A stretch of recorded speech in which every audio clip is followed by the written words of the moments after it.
ಪ್ರೀತಿಯ ದೇವಜನರೇ, ನಮ್ಮ ಕರ್ತನಾದ ಯೇಸು ಕ್ರಿಸ್ತನ ಅತ್ಯಧಿಕವಾದ ಕೃಪೆಯೂ ಸಮಾಧಾನವು ತಮಗೂ ತಮ್ಮ ಕುಟುಂಬದ ಪ್ರಿಯರೆಲ್ಲರಿಗೂ ಹೆಚ್ಚೆಚ್ಚಾಗಿ ಉಂಟಾಗಲಿ. ಹೃದಯಂಗಮ ಮಾತು ಎನ್ನುವ ಈ ವಾಕ್ಯದಾನದ ಸರಣಿಯಲ್ಲಿ ಈ ತಿಂಗಳು ನಾವು ಯೇಸು ಕ್ರಿಸ್ತನ ಶಿಲುಬೆ ಶ್ರಮೆ ಕುರಿತಾಗಿ ಧ್ಯಾನಿಸುತ್ತೇವೆ.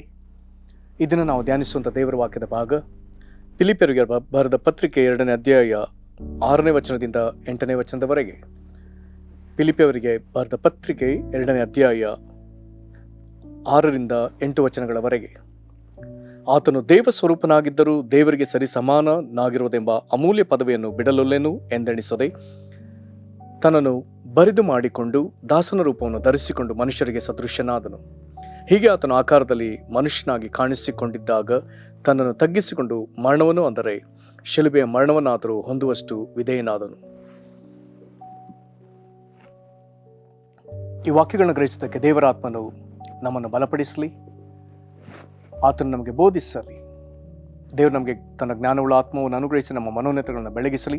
ಯೇಸು ಕ್ರಿಸ್ತನ ಕುರಿತಾಗಿ, ಆತನ ಶಿಲುಬೆ ಶ್ರಮೆಯ ಕುರಿತಾಗಿ, ಅದರ ಲಾಭದ ಕುರಿತಾಗಿಯೂ ನಾವು ಹೆಚ್ಚೆಚ್ಚಾಗಿ ಗ್ರಹಿಸಲಿಕ್ಕಾಗುವಂತೆ ದೇವರು ನಮ್ಮೊಳಗೆ ಅರಿವನ್ನು ಹೆಚ್ಚಿಸಲಿ. ಇಲ್ಲಿ ಈ ದಿನ ನಾವು ಓದಿದಂಥ ಈ ದೇವರ ವಾಕ್ಯದ ಭಾಗದಲ್ಲಿ ಫಿಲಿಪ್ಪಿಯರಿಗೆ ಬರೆದ ಪತ್ರಿಕೆ 2ನೇ ಅಧ್ಯಾಯದ 6ನೇ ವಚನದಿಂದ 8ನೇ ವಚನಗಳವರೆಗೆ ಹಂತ ಹಂತವಾಗಿ ಯೇಸು ಕ್ರಿಸ್ತನ ಕುರಿತಾಗಿ ಅನೇಕ ವಿವರಣೆಗಳು ಕೊಡಲ್ಪಟ್ಟದೆ. ಒಂದೊಂದು ಶಬ್ದವನ್ನು ಹಿಡಿದು ನಾವು ಧ್ಯಾನಿಸುವುದಾದರೂ ಬಹಳ ವಿಸ್ತಾರವಾದ ಒಂದು ಅಧ್ಯಯನವಾಗ್ತದೆ. ಇದರಲ್ಲಿ 6ನೇ ವಚನದಲ್ಲಿ ಯೇಸು ಕ್ರಿಸ್ತನ ಕುರಿತಾಗಿ ಬರೆದದೆ. ಇಲ್ಲಿ ಈತನು ದೇವ ಸ್ವರೂಪನು, ಅಂದರೆ ದೇವರು. ಕಾರಣ, ನಾವು ಕೆಲವೊಮ್ಮೆ ವಾಕ್ಯದಲ್ಲಿ ಓದುವಾಗ, ಇಲ್ಲಿ 8ನೇ ವಚನದಲ್ಲಿ ನಾವು ಓದುವಾಗ ಹೀಗೆ ಓದ್ತೇವೆ: ಹೀಗೆ ಆತನ ಆಕಾರದಲ್ಲಿ ಮನುಷ್ಯನಾಗಿ ಕಾಣಿಸಿಕೊಂಡಿದ್ದಾಗ. ಒಂದು ವೇಳೆ ಯಾವ ಮನುಷ್ಯನಿಗೂ ಈ ಮಾತನ್ನ ಹೇಳಲಿಕ್ಕೆ ಸಾಧ್ಯವಿಲ್ಲ. ಕಾರಣ, ನಾವೆಲ್ಲರೂ ಭೂಮಿಯಲ್ಲೇ ಹುಟ್ಟಿ ಭೂಮಿಯಲ್ಲೇ ಇರುವುದರಿಂದ ನಾವು ಆಕಾರದಲ್ಲಿ ಮನುಷ್ಯರಾಗಿ ಕಾಣಿಸಿಕೊಂಡಿದ್ದೇವೆ ಎಂಬುದಾಗಿ ಹೇಳುವಂತ ಒಂದು ಪ್ರಮೇಯ ಬರೋದೇ ಇಲ್ಲ. ಆದರೆ ಯೇಸು ಕ್ರಿಸ್ತನಿಗೆ ಇದು ಬಹಳ ಸ್ಪಷ್ಟವಾಗಿ ಆತನಿಗೆ ಇದು ಅನ್ವಯವಾಗ್ತದೆ. ಕಾರಣ, ಈತನ ಆಕಾರದಲ್ಲಿ ಮನುಷ್ಯನಾಗಿ ಕಾಣಿಸಿಕೊಂಡಿದ್ದ ಎಂಬುದಾಗಿ ಹೇಳುವಾಗ ಅದರ ಅರ್ಥ ಈತನು ಅದಕ್ಕೆ ಮೊದಲು ಬೇರೆಯಾಗಿಯೇ ಇದ್ದ. ದೇವರು ಎನ್ನುವಂಥ ಈ ದೇವರ ಸ್ವರೂಪವನ್ನ ನಾವು ಗ್ರಹಿಸುವುದಕ್ಕೆ ಪ್ರಯಾಸ ಪಟ್ಟರೆ ಅನೇಕ ವಿಧದ ವಿವರಣೆಗಳು ಅವಶ್ಯ. ಆದರೂ ನಾವು ಎಲ್ಲವನ್ನ ಗ್ರಹಿಸಿದ್ದೇವೆ ಎಂಬುದಾಗಿ ಹೇಳುವುದು ಸಹ ಅಸಾಧ್ಯ. ದೇವರು ಎನ್ನುವಂಥ ಆ ಸ್ವರೂಪಕ್ಕೆ ಒಂದು ವೇಳೆ ಆತನು ಆತ್ಮಸ್ವರೂಪನಾಗಿದ್ದರೆ ಅದರ ನಿರ್ದಿಷ್ಟ ಆಕಾರವನ್ನು ಹೇಳುವುದಕ್ಕೆ ಸಾಧ್ಯವಿಲ್ಲ. ಮತ್ತೊಂದು ಕಡೆ ದೇವರು ಎಂಬುವನು ಆತನು ಅದೃಶ್ಯನು, ಮತ್ತೊಂದು ಕಡೆ ಆತನು ನಿರಾಕಾರನು, ಇನ್ನೊಂದು ಕಡೆ ಆತನು ಆತ್ಮಸ್ವರೂಪನು. ಹಾಗಾದರೆ ಇಂಥವನಾಗಿದ್ದವನು, ಇಲ್ಲಿ ಯೇಸು ಕ್ರಿಸ್ತನ ಕುರಿತು ಇನ್ನೂ ಮುಂದುವರೆದ ಅನೇಕ ವಿವರಣೆಗಳಿದೆ. ಈತನ ಕುರಿತಾಗಿ ಬರಿತದೆ: ಈತನು ವಾಕ್ಯ ಸ್ವರೂಪನು, ಶಬ್ದ ಸ್ವರೂಪನು, ಅಂದರೆ ದೇವರೊಳಗಿಂದ ಹೊರಡುವ ದೇವರ ಪ್ರಕಟಣೆಯು. ಹಾಗಾಗಿ ಯೋಹಾನ ತನ್ನ ಸುವಾರ್ತೆಯ 1ನೇ ಅಧ್ಯಾಯದ 14ನೇ ವಚನದಲ್ಲಿ ಹೇಳ್ತಾನೆ: ಈ ವಾಕ್ಯವೆಂಬಾತನು ನರಾವತಾರವೆತ್ತಿ ನಮ್ಮ ಮಧ್ಯದಲ್ಲಿ ಅಥವಾ ಮನುಷ್ಯರ ಮಧ್ಯದಲ್ಲಿ ವಾಸ ಮಾಡಿದನು ಎಂಬುದಾಗಿ ಬರೆದದೆ. ವಾಕ್ಯವೆಂಬಾತನು ದೇವರು, ದೇವರದೇ ಶಬ್ದ ಅಥವಾ ದೇವರದೇ ಮಾತು, ದೇವರದೇ ನುಡಿ ಎಂಬಾತನು. ಆತನು ಈಗ ಆ ದೇವರ ಶಬ್ದ ಸ್ವರೂಪ ಅಥವಾ ವಾಕ್ಯ ಸ್ವರೂಪ ಈಗ ನರಾವತಾರದಲ್ಲಿ ಪರಲೋಕದಿಂದ ಭೂಮಿಗೆ ಇಳಿದು ಮನುಷ್ಯನಾಗಿ ನಮ್ಮ ಮಧ್ಯದಲ್ಲಿ ವಾಸ ಮಾಡಿದ್ದಾನೆ. ಈ ದೇವ ಸ್ವರೂಪನು. ಈತನ ಕುರಿತು 6ನೇ ವಚನದಲ್ಲಿ ಮತ್ತೆ ಓದ್ತೇವೆ: ಆತನು ದೇವ ಸ್ವರೂಪನಾಗಿದ್ದರು ಮತ್ತು ದೇವರಿಗೆ ಸರಿ ಸಮಾನನಾಗಿರುವುದೆಂಬ ಅಮೂಲ್ಯ ಪದವಿ. ದೇವರಿಗೆ ಸರಿ ಸಮಾನವಾಗಿರುವುದೆಂಬ ಅಮೂಲ್ಯ ಪದವಿ ಎಂಬುದಾಗಿ ಹೇಳುವಾಗ ವಾಕ್ಯದಲ್ಲಿ ದೇವರು ಒಬ್ಬನೇ ದೇವರು. ಆತನು ತನ್ನ ಕುರಿತು ತಾನೇ 3 ವ್ಯಕ್ತಿತ್ವದಲ್ಲಿ ಆತನು ತೋರ್ಪಡಿಸಿಕೊಳ್ತಾನೆ. ಅದೊಂದು ಬಹಳ ವಿಶಿಷ್ಟವಾದ ಮತ್ತೊಂದು ಸಂಗತಿ. ಅದನ್ನು ನಾವು ಸುಲಭವಾಗಿ ಹೊಸ ಒಡಂಬಡಿಕೆಯಲ್ಲಿ ತಂದೆ, ಮಗ, ಪವಿತ್ರಾತ್ಮ ಎಂಬುದಾಗಿ ಓದ್ತೇವೆ.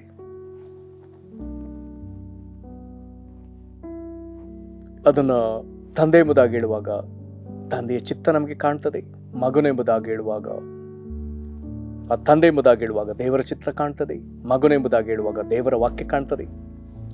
ಪವಿತ್ರಾತ್ಮನ ಎಂಬುದಾಗಿ ಹೇಳುವಾಗ ದೇವರ ಕ್ರಿಯೆ ಕಾಣ್ತದೆ.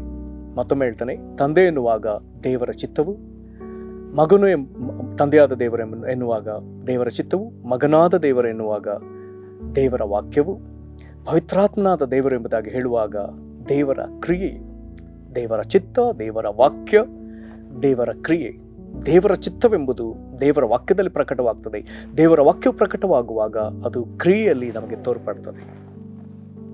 ಹೀಗೆ ದೇವರು ತಾನೇ ತನ್ನನ್ನು ಹೀಗೆ ಆತನೊಬ್ಬನೇ ತನ್ನನ್ನು ಮೂರು ವ್ಯಕ್ತಿತ್ವದಲ್ಲಿ ಅಥವಾ ಆತನು ತನ್ನನ್ನು ತೋರ್ಪಡಿಸಿಕೊಳ್ತಾನೆ. ಬಹಳ ಆಶ್ಚರ್ಯ.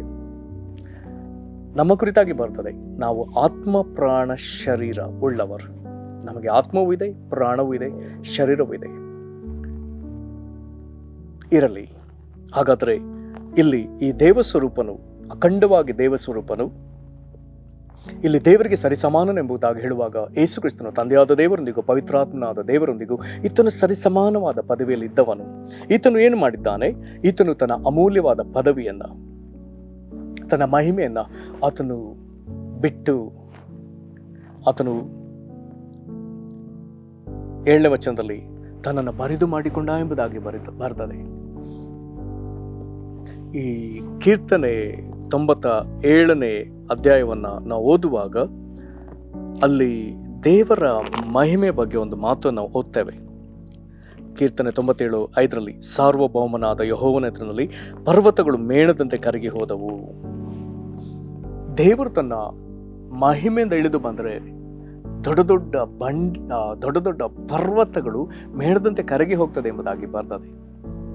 ಅಂತ ಬಂಡೆಯಂತಿರುವಂಥ ಮಹಾಪರ್ವತಗಳೇ ಮೇಣದಂತೆ ದೇವರ ಎದುರು, ಸೃಷ್ಟಿಕರ್ತನ ಎದುರು ಈ ಸೃಷ್ಟಿ ನಲುಗಿ ಕರಗಿ ಹೋಗುವುದಾದರೆ ದೇವರ ಸೃಷ್ಟಿಯಾಗಿರುವಂಥ ಮನುಷ್ಯನ ಗತಿ ಏನು?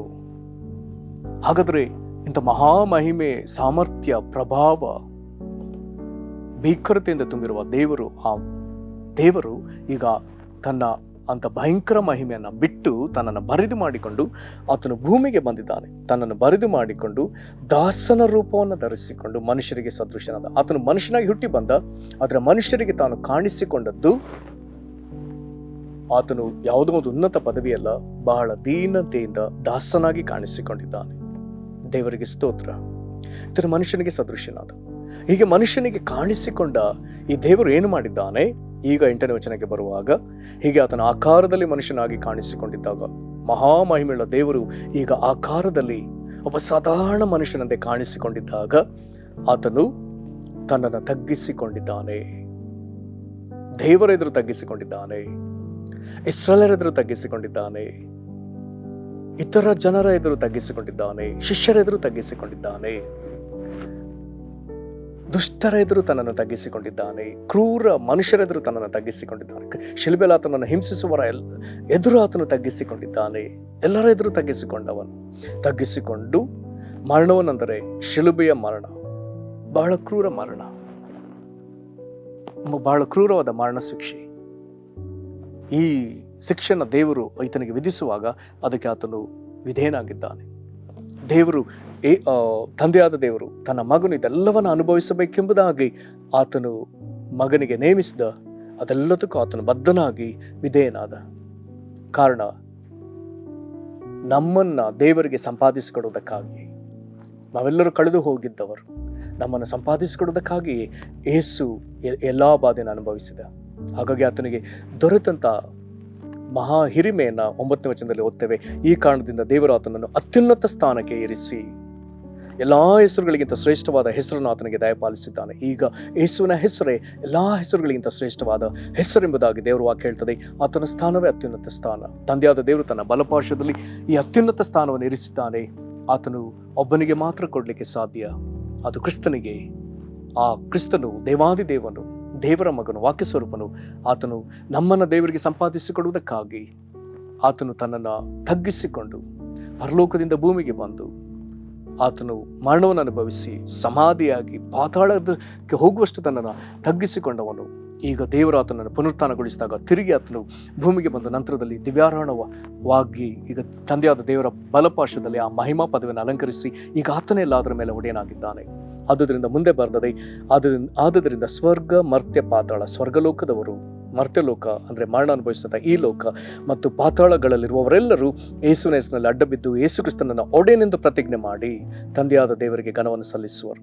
ಹಾಗಾದರೆ ಈ ಯೇಸುವಿನ ಹೆಸರಿಗೆ ನಾವು ಅಡ್ಡಬಿದ್ದು ಆತನನ್ನು ಒಡೆಯನು ಎಂಬುದಾಗಿ ನಾವು ನಮ್ಮ ಬಾಯಿಗಳಿಂದ ಅರಿಕೆ ಮಾಡಿ ಆತನಿಗೆ ಘನ ಸಲ್ಲಿಸುವಾಗ, ಗೌರವ ಸಲ್ಲಿಸುವಾಗ, ಇದು ತಂದೆಯಾದ ದೇವರಿಗೆ ಸಲ್ಲುವ ಘನವು, ನಾವು ತಂದೆಯಾದ ದೇವರಿಗೆ ಸಲ್ಲಿಸುವ ಆರಾಧನೆಯೂ ಆಗಿದೆ.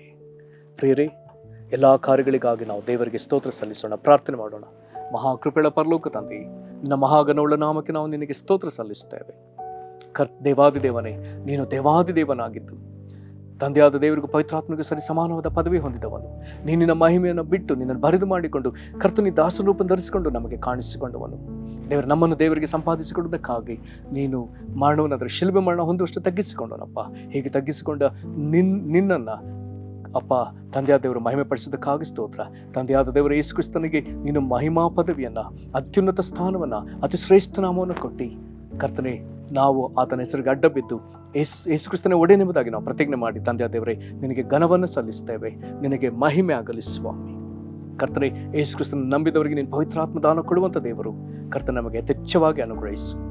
ಕರ್ತನೆ, ಎಲ್ಲರೂ ನಿನ್ನ ಪವಿತ್ರಾತ್ಮ ದಾನ ಹೊಂದುವಂತೆ ಎಲ್ಲರೂ ಯೇಸು ಕ್ರಿಸ್ತನನ್ನು ನಂಬುವುದಕ್ಕೆ ನಿನ್ನ ಕೃಪೆಯನ್ನು ಒದಗಿಸು. ಹಾಗೆ ಮಾಡುವುದಕ್ಕಾಗಿ ಸ್ತೋತ್ರ. ಯೇಸು ಕ್ರಿಸ್ತನ ಹೆಸರಲ್ಲಿ ಬೇಡಿದ್ದೇವೆ ನಮ್ಮ ತಂದೆಯೇ, ಆಮೇನ್. ಕರ್ತನು ನಿಮ್ಮನ್ನು ಆಶೀರ್ವದಿಸಲಿ. ವಂದನೆಗಳು.